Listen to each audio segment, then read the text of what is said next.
right, I've got a countdown. Hi, everyone. I don't know. Oh, we've got some buffering happening right now. I've got the Wheel of Doom. Here we are, and I finally got the thumbs up button.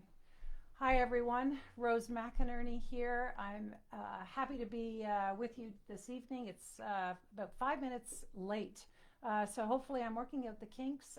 Facebook seems to change all of their protocols every time I hop on. Last week I came to you live from the YouTube live channel that we've got set up for Womanscape. So anyway, getting right into it, I am happy to see everyone today. I hope you're doing well on this Wednesday hump day. Thank you for joining me, and I hope that I can entertain you today with a really compelling story. Here's how it starts. Imagine you're an oncologist. Okay, you're a cancer doctor. You've been working for 10 years to try to save patients, most of whom succumb to death from lung-related diseases. So this is an oncologist. She spends her life, she's devoted her career to saving people, and then she finds out that she's actually investing in her pension fund, and that fund is funding tobacco companies, industries. So all of you out there that have a pension fund know what I'm talking about. You may unknowingly be funding the tobacco industry. So is that a bad deal? If you're a smoker, maybe you don't care. Maybe you do care in this time of COVID.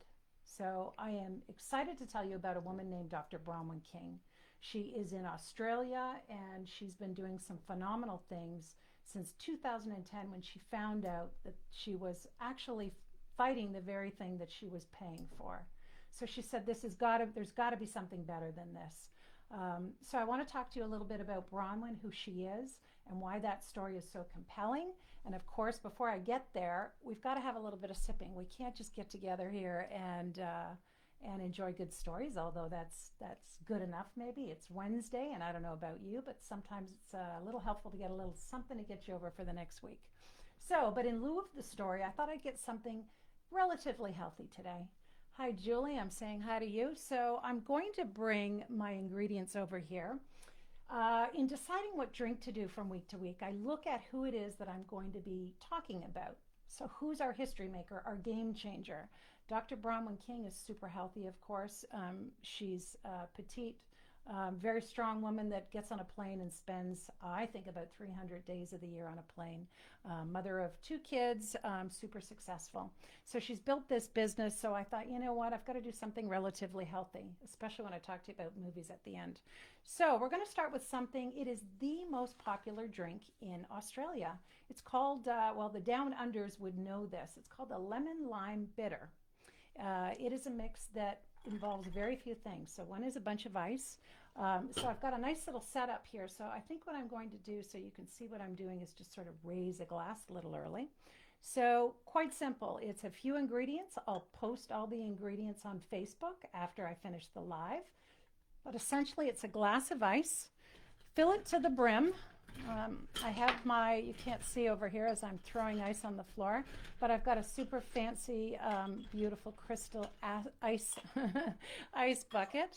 So we do this, and then what we are going to do after we fill it is we're going to give this a little shake.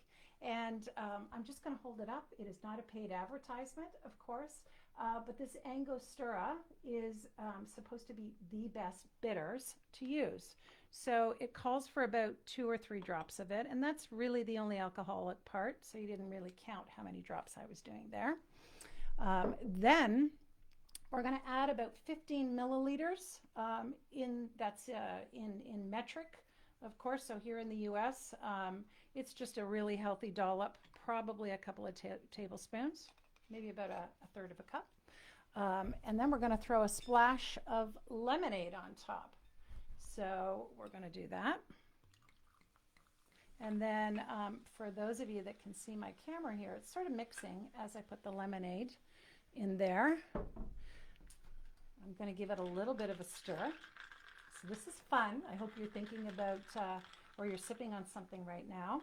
And then before I finish the drink, of course, no drink is finished without a few condiments.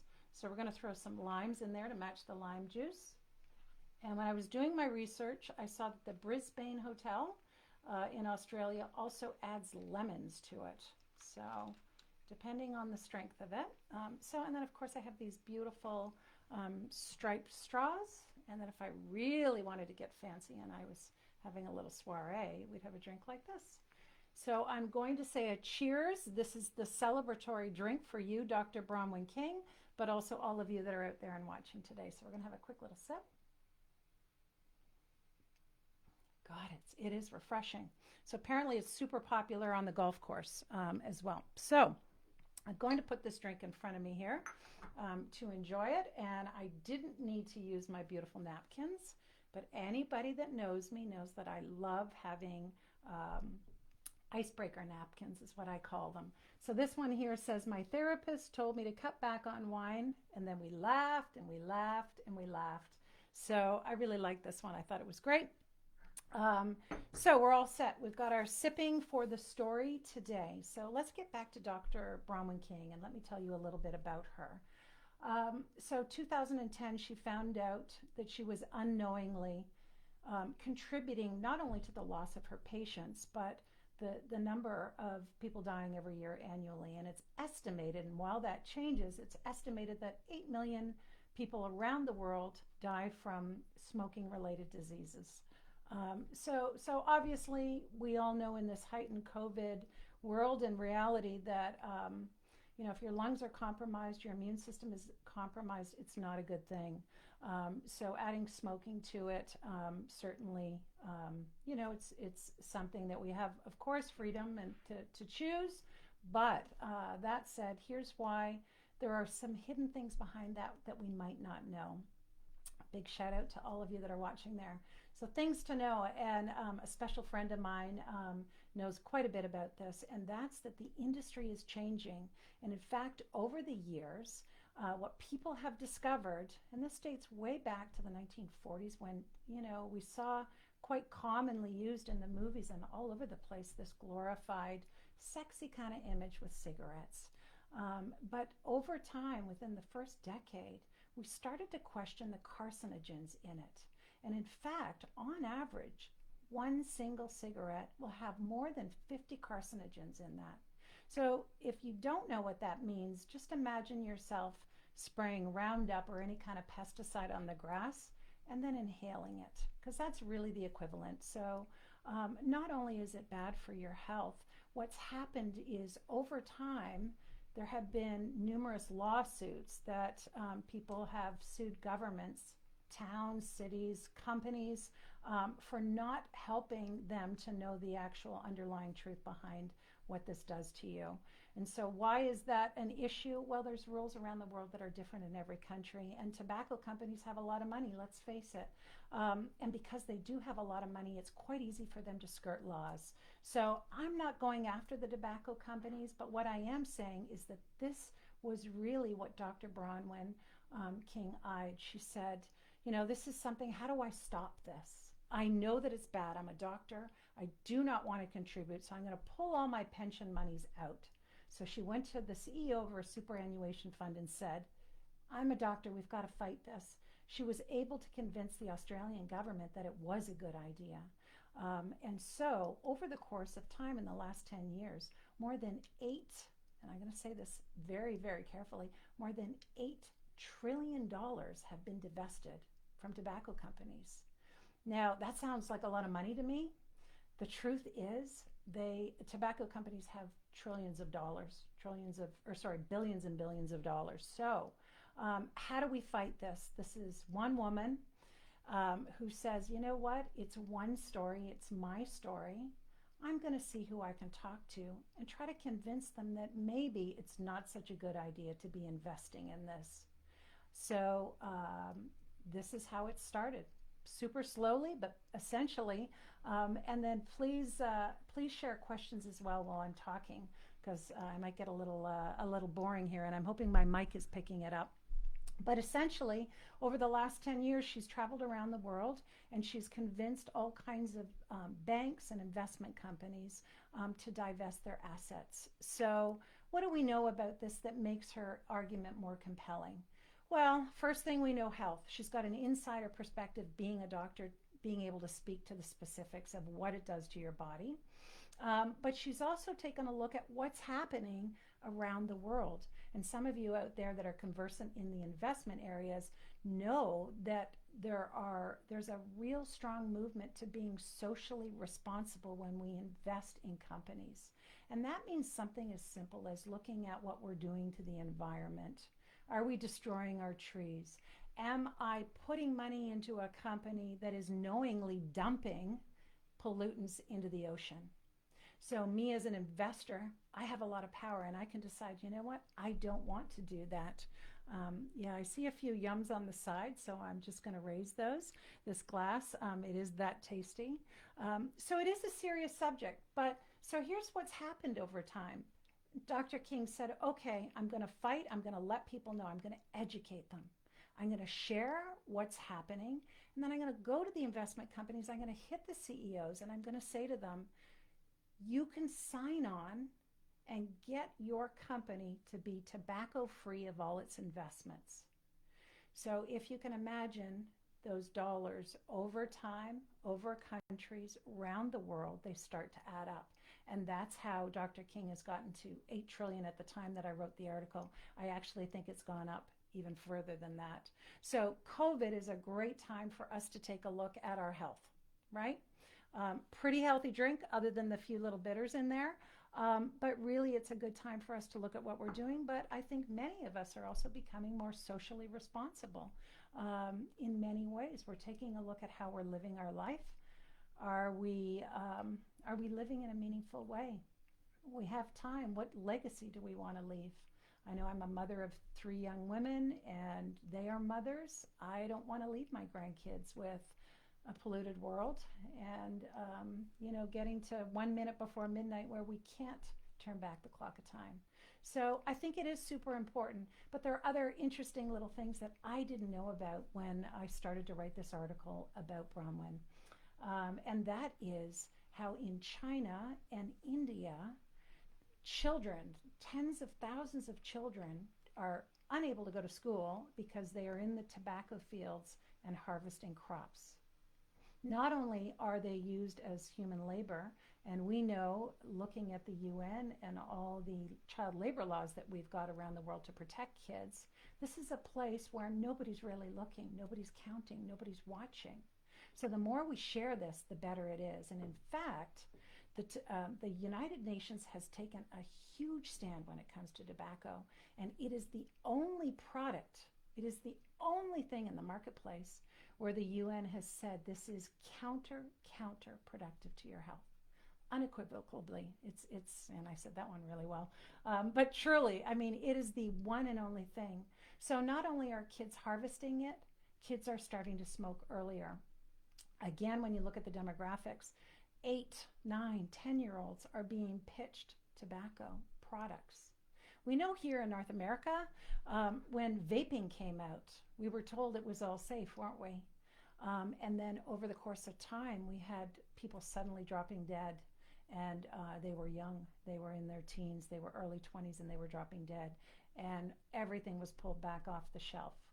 So, I mean, in the end, I could go ad nauseum. What I'd like to suggest is, and I'm going to hold this beautiful magazine up. There's a great article about Dr. King. She is one of a number of featured change makers in this magazine. I would love you to go to womanscape.com and take a look at the article. But so we're talking about change makers. She's a hero. I think she's a hero. But why does this story matter? Let's say you do smoke and you're like, you know what? I like my cigarette. I only have whatever a day and I want to keep that. Why does this matter? I'm sure some of you out there are going to know the answer to this one already. And that's that sometimes something like an industry like the tobacco industry seems so huge. You ask yourself, well, how can I possibly bring that kind of industry down? Why bother? Why try? The answer is simple.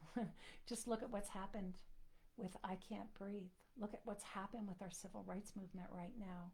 It has been decades and years of social injustice and racism and prejudice. But you know what? Enough people gathering together, the little woman, the little man taking it to the big industry, can happen. Change can happen. I really believe that. I write about that. I want to promote that. I want people to come on, and I want them to find a way themselves to create some kind of change in whatever way they can. So that part of it is up to you. How do I want to create change? What is it that I'm passionate about? It might be something you're doing in your career. It might be something, hi PJ, that you're doing outside of your career. That you love children. I know many of the women that I'm looking at on the sideboard here, you volunteer your time on boards, and they're boards where, it's for children that are homeless or disadvantaged youth, families that are in need. Maybe you've spent time and you've gone out to service people and to provide meals. All those little things matter. And the really cool thing is when you do those little things, we think we're giving back. And actually, it's what comes back to us. It's really interesting. A really great modern day philosopher named Simon Sinek has some really interesting things to say about that what happens when we give. Really what comes back to it is so much better. And I think all of us care. I think we've hit the pause button and we really do care. So what are the things you can do? Let's say you're abhorred by what you're hearing, and how you see the lawsuits happening, but you still see the strength of tobacco companies. What can you do? You can go into your bank. You can take a look at where the funds are invested and ask your banker, take them out. I don't want them. Divest me. Take it out. If you work for a company that's doing those kind of big investments, same thing. Take it out. You can share it within your circles. You can talk about it. And then I think on a larger level, you can just be a promoter of it. I'm a big fan not only of these gorgeous little cocktails like this every week and getting through the rest of the week on a Wednesday. I'm going to show you something that's near and dear to my heart, and that is popcorn. I love the movies. I think many of you that are listening today know I love movies. And so there's some great movies that you can suggest that people watch. One of my favorites is an oldie but a goodie, and I think it dates back to 2006, 2007, and it's called Thank You for Smoking, Please. Anyone that loves Aaron Eckhart is going to love this movie. Katie Holmes, a young Katie Holmes, is in that, but it's filled with all kinds of stars. I love Sam Elliott's voice. Rob Lowe has a cameo in there. But it's a really interesting movie because it looks at the big three, and the big three industries really that have so much control around the world are the alcohol industry, the gun industry, or the gun industry, and then the tobacco industry. So it's a super fun movie to watch.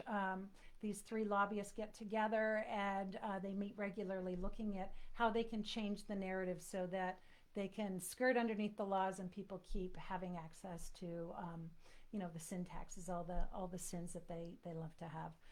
So movies is one way. So I love to talk about Thank You for Smoking. And the other one, if you're a Russell Crowe fan, and many of you, I don't know, he's kind of had this up and down career, hasn't he? I don't know, I think to how he kind of went off the bend once in a hotel and kind of destroyed the room, but I don't hold that against him because he's really a brilliant, brilliant actor. So The Insider, if you haven't seen that movie, it's a great movie. There's a lot of stuff to watch out there, but I love going back and seeing movies a little differently years later. Sometimes they're super dated, other times they really are classics. So that's what I'm going to say. You can take a look at some of those movies. They would be recommendations, and then I think the takeaway in all of this is to just truly look beyond ourselves and to look for change makers. They don't have to be people in magazines. There are people that are watching right now are change makers. How are you getting involved? How are you giving back? It's super, super important. So I'm going to encourage each of you to go deep, look deep, and to spread that word. I would love to hear from you. What kinds of things would you like to hear me talk about? I will also have guests in my shed. I call this my shed. It's purple, and I've got a couple of cameras going around here. When I get off of my laptop camera, I'll be able to take you in the shed, maybe a little more 360, and have some conversations as well, and show you some cool photos and things from my laptop. But I'd love to hear from you, so tell me that. Also, I'd love to hear your drink suggestions. Do you have a favorite out there? Are there movies that you really like, and there's a drink that matches it that's kind of fun? I'd love to hear all that kind of stuff. And I think, honestly, just getting together face to face like this is an opportunity for me to just say hello. I miss so many of you and the conversations that we have. Reach out, have some conversations with people maybe you haven't talked to in a long time. Always have a little bling in your life. I wore this very plain business white shirt. Every time I look at Dr. King speaking, she's always got a beautiful white, crisp, plain shirt. Mine's really not so crisp. I didn't actually iron the corners or anything. But I'm also a bling girl, as many of you know, and there is no way that I'm going to have just a white shirt on. So I've got a little bling here to give you guys a thumbs up. So thanks a lot for tuning in. It's just a quick little soundbite today. Love seeing you. I cannot tell from my screen if anyone's asking any questions. I see some comments, but I think we're all, maybe we're all sipping on drinks right now. So anyway, here's to a big cheers. I hope you will subscribe. If you don't subscribe to womanscape.com, take a look at our social media channels, and I will have this drink recipe for you as well. So cheers. Have a great night, everyone. Stay safe, and look forward to seeing you next week when we have Sherman Cruz. And Sherman Cruz is going to be a really fascinating story. She's a TED Talk speaker and is doing some amazing things to change the world. I'm a huge fan, and I'm lucky enough to know her. So we're going to talk a little bit about what Sherman did at Wrigley Field when she rented out the whole baseball field and had people from 60 countries around the world listening to what she had to say. Signing off, sipping away. Take care, everyone. Bye for now. Be safe.